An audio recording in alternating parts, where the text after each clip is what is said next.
Tofauti ya kuokoka na kuongoka.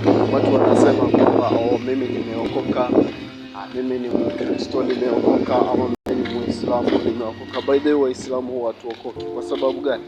Kuokoka ni siku ya Kiyama, utajulikana siku ya Kiyama, na Mwenyezi Mungu ndiye anayejua yule ambaye atakuwa mwokofu.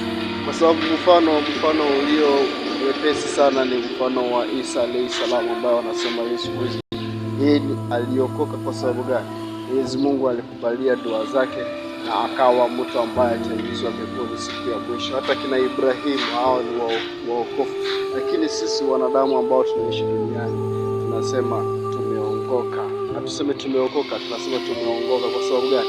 Kama Mungu amekunemeshea neema ya kumjua yeye, kumwabudu yeye jinsi anavyostahili, basi tunasema wewe umeongoka. Lakini tukisema umeokoka, maanisha hiyo ni siku ya mwisho, siku ya Kiyama, ndiyo tutakapojua yule ambaye ameokoka, na yule ambaye Mwenyezi Mungu atamfanya mwokofu, huyo ndiye atakayeingizwa katika bustani lipitapo katikati, yani wanasema paradise. Leo